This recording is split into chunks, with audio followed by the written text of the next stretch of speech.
Big boss Kannada ಪ್ರಸಾರ ಕಂಡ ಮೊದಲೇ ದಿನವೇ ವೀಕ್ಷಕರಿಗೆ ಬ್ಯಾಡ್ ನ್ಯೂಸ್. ಎಲ್ಲರಿಗೂ ಟೊಪ್ಪಿ ಕನ್ನಡ ಟಿವಿ ಯೂಟ್ಯೂಬ್ ಚಾನಲ್ಗೆ ಸುಸ್ವಾಗತ ಅಂತ ಹೇಳ್ತೀವಿ. ಶುರು ಮಾಡೋದಕ್ಕೆ ಮೊದಲು ಯಾರೆಲ್ಲ ನನ್ನ ಯೂಟ್ಯೂಬ್ ಚಾನಲ್ ಮೊದಲು ನೋಡ್ತಿದ್ರಿ ಅವರೆಲ್ಲ ಸಬ್ಸ್ಕ್ರೈಬ್ ಮಾಡ್ಕೊಳ್ಳಿ ಮತ್ತು ಅಲ್ಲೇ ಪಕ್ಕದಲ್ಲಿರೋ ಬೆಲ್ಲೈಕನನ್ನು ಪ್ರೆಸ್ ಮಾಡಿ.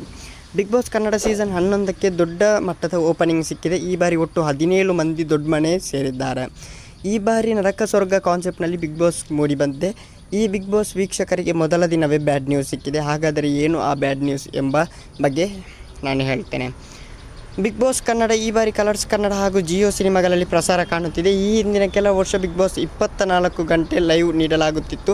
ಈ ಬಾರಿ ಅದನ್ನು ತೆಗೆಯಲಾಗಿದೆ. ಎಪಿಸೋಡ್ಗಿಂತ ಮೊದಲೇ ಬಿಗ್ ಬಾಸ್ ನೋಡಬಹುದು ಎಂದು ಪ್ಲ್ಯಾನ್ ಮಾಡಿದ್ದವರಿಗೆ ಬೇಸರ ಆಗಿದೆ. ಕಳೆದ ವರ್ಷ ಬಿಗ್ ಬಾಸ್ ಲೈವ್ ನೀಡಿದಾಗ ಕೆಲವರು ತೊಂದರೆಗಳು ಕೂಡ ಎದುರಾಗಿದ್ದವು. ವೀಕ್ಷಕರಿಗೆ ಎಲ್ಲವೂ ತಿಳಿಯಬಾರದು ಎನ್ನುವ ಕಾರಣಕ್ಕೋಸ್ಕರ ಈ ನಿರ್ಧಾರವನ್ನು ಕೈಗೊಂಡಿದ್ದಾರೆ ಅಂತಲೇ ಹೇಳ್ಬೋದು. ಓಕೆ ಗೈಸ್, ಮುಂದಿನ ವಿಡಿಯೋದಲ್ಲಿ ಸಿಗೋಣ.